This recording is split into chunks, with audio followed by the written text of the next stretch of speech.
చంద్రబాబు నాయుడు 2 ఏళ్ల వెన్నుపోటు పాలనకు నిరసనగా ఇచ్చాపురం నియోజకవర్గంలోని భారీ ఎత్తున వైఎస్ఆర్సీపీ నేతలు ర్యాలీ నిర్వహించారు. ప్రస్తుతం వైఎస్ఆర్సీపీ నేతలు మనతో పాటు ఉన్నారు. దాంతోపాటు నియోజకవర్గ సమన్వయకర్త శ్యాంప్రసాద్ రెడ్డి ఉన్నారు. సార్ చెప్పండి, ప్రధానంగా ఈ భారీ ఎత్తున ఈ ర్యాలీ చేయడానికి ప్రధాన కారణం ఏంటి? Single vote sir. మా నాయకుడు ఆదేశించారు, ప్రతి ఒక్క నాయకుడు కార్యకర్త ఇక్కడ పాటించారు. నాయకుడు ఆదేశం ఏమనంటే, ఈ 2 ఏళ్లలో అబద్ధపు హామీలతో గద్దెనెక్కిన ఈ కూటమి ప్రభుత్వం చేస్తున్న మోసాన్ని ప్రజలకు తెలియజేయండి అని చెప్పేసి యావత్తు రాష్ట్రంలో ఉన్న ప్రతి ఒక్క వైఎస్ఆర్సీపీ క్యాడర్కి సింగిల్ పాయింట్ ఇన్స్ట్రక్షన్ ఇచ్చారు మా నాయకుడు జగన్మోహన్ రెడ్డి గారు.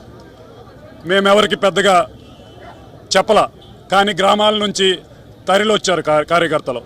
ఇంత ఎండల్ని సైతం లెక్క చేయకుండా, పోలీసుల నిర్బంధాన్ని కూడా లెక్క చేయకుండా, పర్మిషన్లు కూడా ఇవ్వాల, కనీసం మైక్ పర్మిషన్ ఇవ్వాల. అయినప్పటికీ ఎప్పుడూ లేనటువంటి విధంగా 2 ఏళ్లలోనే ఇంత తీవ్ర వ్యతిరేకత గ్రామాల్లో ఉంది అని తెలియజేయడానికి కదిలి వచ్చిన ప్రతి ఒక్క కార్యకర్తకి ధన్యవాదాలు తెలియజేసుకుంటున్నాను. ఈ 2 ఏళ్లలో మనం చెప్పక్కర్లా, ప్రతి గడపలో కూడా అన్యాయం జరిగింది.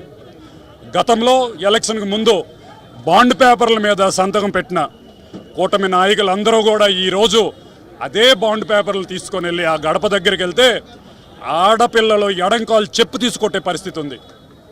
మరీ ముఖ్యంగా ఆడపిల్లలకి, రైతులకి, విద్యార్థులకి, ఉద్యోగార్థులకి, పెన్షనర్లకి, ఉద్యోగస్తులకి, శ్రామికులకి ఏ ఒక్క విభాగాన్ని తీసుకున్నా కూడా మోసం, దగ, అంతిమంగా టీడీపీ వాళ్ళకి ప్రయోజనం చేకూర్చే విధంగానే ఈ పరిపాలన సాగుతుందని చెప్పి తెలియజేసుకుంటూ, ఈ పరిపాలన తీవ్రమైన ప్రజా వ్యతిరేకతకు గురి కాకపోతుందని చెప్పడానికి నిదర్శనమే ఈరోజు ఈ స్థాయిలో వచ్చిన ప్రజానికం. Thank you. మీరు చెప్పండి, రైతులకు ఎలాంటి అన్యాయం జరిగింది కూటమి ప్రభుత్వం? అందరికీ నమస్కారం. వైఎస్ఆర్ పార్టీ కుటుంబ సభ్యులకు, అలాగే పాత్రికేయులకు. ఇప్పుడు రాష్ట్రంలో కూటమి ప్రభుత్వం వచ్చిన తర్వాత ఎన్నో హామీలు ఇచ్చారు. హామీల్లో రైతులకు కూడా ఎన్నో హామీలు ఇచ్చారు. కనీసం హామీలు పక్కన పెట్టుకుంటే రైతు పండించే పంటకి ఊరే కూడా ఇవ్వలేని దిక్కుమాలిన ప్రభుత్వం ఈ రాష్ట్రంలో పరిపాలిస్తుంది. ఇస్తామంతా ఆశ ప్రజలకి. జగన్ ఇచ్చిన సంక్షేమ పథకాలు ఇస్తూ సూపర్ 6 అన్న వరకు 6 ఇస్తామంటే ప్రజలు మానవుడు ఆశాజీవి, ఆశించడం తప్పు కాదు.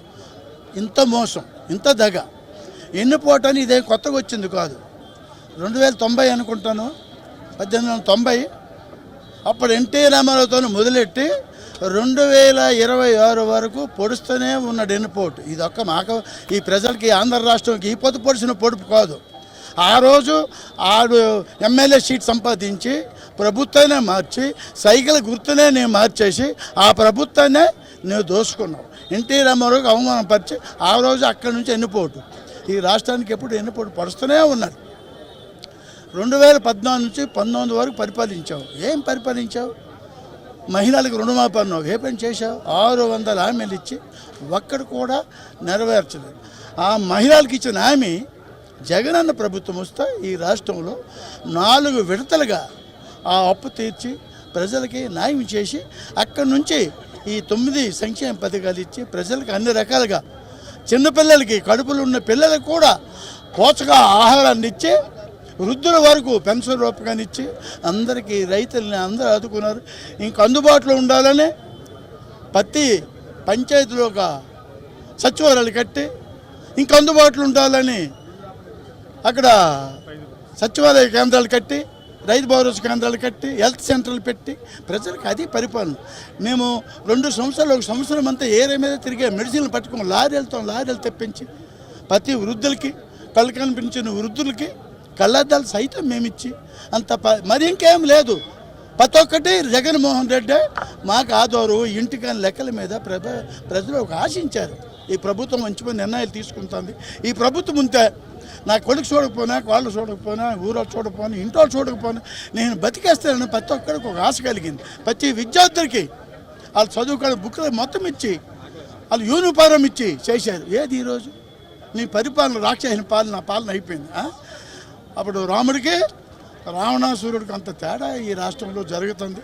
ఇది ఎన్ని రోజులు ప్రజలు, మానవులు తిరగబడితే నీవు అడ్డుకోలేవు.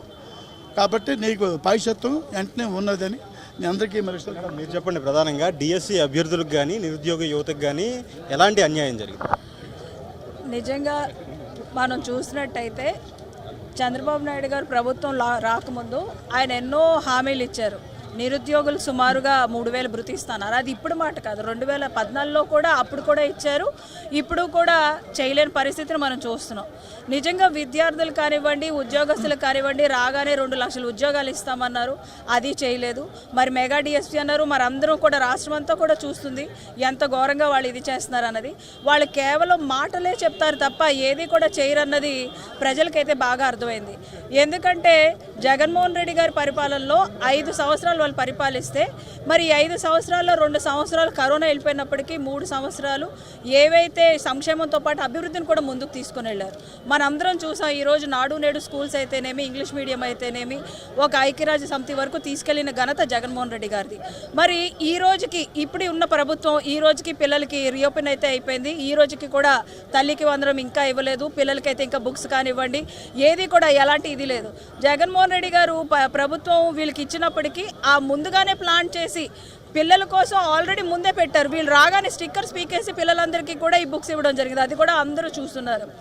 ఏదైతే జగన్మోహన్ రెడ్డి గారు మంచి చేశారో ఈ ఎల్లో మీడియా ఎప్పుడు కూడా బ్యాడ్గానే ప్రచారం చేసిందని ఈ సందర్భంగా చెప్పాలి. ఎందుకంటే ఒక మంచి చేస్తే ఎంత బ్యాడ్గా తీసుకెళ్లేవారంటే ఎందుకు ఈ రాష్ట్రాన్ని అప్పుల పాలు చేసేస్తున్నారు, మరో శ్రీలంక అయిపోతుందని ఎంతో బ్యాడ్ చేశారు.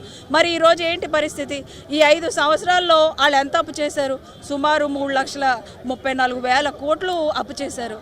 మరి ప్రభుత్వము ఇప్పుడున్న ప్రభుత్వము అభివృద్ధి సంగతి ఏమో కానీ సంక్షేమానికి కూడా పెద్ద గండే పెట్టినట్టే చెప్పాలి. జగన్మోహన్ రెడ్డి గారి పరిపాలనలో ఒక బీసీ, ఎస్సీ, ఎస్టీ అని కాకుండా అన్ని వర్గాలకి ఒక కాపు నేస్తం కానివ్వండి, ఒకవేళ నాయి బ్రాహ్మణులందరికీ కూడా ఏ వర్గానికి ఆటో వాళ్ళకి కానివ్వండి, వారి మిత్ర అని చెప్పి ఎలాంటి వర్గానికి కూడా ఏమీ అన్యాయం చేయలేదు. అందరికీ కూడా సంక్షేమం ప్రతి ఒక్కరికి రాజకీయంకి అతీతంగా వాళ్ళందరికీ కూడా డైరెక్ట్ అకౌంట్లో వేశారు. ఈరోజు అలాంటి పరిస్థితి లేదు. స్టూడెంట్స్ ఫీజు రియంబర్స్మెంట్ లేక వాళ్ళు పాప సర్టిఫికెట్లు తెచ్చుకోలేక రోడ్డున పడ్డారు. మరి మహిళలు అయితే మరి చెప్పక్కర్లేదు, వాళ్ళు ఎన్నో మోసాలు చేశారు. ఇప్పుడు ఏంటికి వెళ్తుంటే వాళ్ళు పాపం అప్పులు తీసుకొని వాడు మెల్లో ఉన్న బంగారాలు అమ్ముకునే పరిస్థితి. వాళ్ళు ఇచ్చిన హామీ ఏదైతే ప్రతి మహిళకి 1,500 ఇస్తానన్నారు, అది ఈ రోజు వరకు ఇవ్వలేదు. 3 సిలిండర్లు అన్నారు, అది లేదు. మహిళల్ని మోసం చేయడమే కాకుండా భద్రత కూడా లోపించింది ఈ ప్రభుత్వం వచ్చిన తర్వాత అని నేనైతే చెప్పగలను. మీరు చెప్పండి, ఈ ర్యాలీల ద్వారా, నిరసన ద్వారా ప్రభుత్వానికి ఎలాంటి సందేశం? వాళ్ళ మీద కూటమి ప్రభుత్వం మీద వ్యతిరేకత ఈ ర్యాలీల ద్వారా తెలుస్తుంది. ఎందుకంటే ఇంత మండు టెండర్ కూడా లెక్క చేయకుండా స్వచ్ఛందంగా అన్ని వర్గాల వారు, విద్యార్థులు, మహిళలు, పెద్దలు, రైతులు, అన్ని వర్గాల వారు కూడా ఈరోజు రోడ్డెక్కిన పరిస్థితి వాళ్ళ వెన్నుపోటు కార్యక్రమం కారణం ఏంటంటే వాళ్ళు విద్యార్థులకి, నిరుద్యోగులకి, యువతకి, మహిళలకి, అన్ని వర్గాల వారికి కూడా నెట్టు నిలువున మోసం చేసిన ప్రభుత్వం ఏదో ఉందంటే ఈ కూటమి ప్రభుత్వం. అంతేకాకుండా గతంలో కూడా తన పిల్లనిచ్చిన మామగారికి వెన్నుపోటు పొడిచాడు. ఈరోజు ఓట్లేసిన ప్రజలకు వెన్నుపోటు పొడిచాడు. ఇదే మీకు ఎగ్జాంపులే ఈ పబ్లిక్ మీద రోడ్డు మీద రావడే. ఈరోజు ఓన్లీ ఇచ్చాపురం కాన్స్టిట్యూన్సీ కాదు, రాష్ట్ర వ్యాప్తంగా అన్ని నియోజకవర్గాల్లో కూడా జనసందోహం లెక్కలేని విధంగా ఉన్నాయి. మీరు వాట్సాప్లో వీడియోలు, మన యూట్యూబ్లో చూస్తే దద్దరిల్లిపోతుంది. ఎంత వ్యతిరేకత ఈ భారతదేశ రాజకీయ చరిత్రలో 2 ఏళ్ల పరిపాలన ఏ ప్రభుత్వానికి ఎంత వ్యతిరేకత అనేది ఉండదు. ఓన్లీ చంద్రబాబు నాయుడు. కారణం ఏంటంటే వెన్నుపోటు. అతను డిఎన్ఏలో వెన్నుపోటు ఉంది. Thank you. భారీ ఎత్తున 2 ఏళ్లలో భారీ ఎత్తున చంద్రబాబు నాయుడు అన్ని వర్గాల ప్రజలను మోసం చేశారని, ఇప్పటికైనా కూటమి ప్రభుత్వం చంద్రబాబు నాయుడు ఇచ్చిన హామీలను అమలు చేయాలని కూడా భారీ ఎత్తున ర్యాలీ చేశామని వైఎస్ఆర్సీపీ నేతలు చెబుతున్నారు. కెమెరామెన్ రాజుతో సునీల్, సాక్షి టీవీ, శ్రీకాకుళం.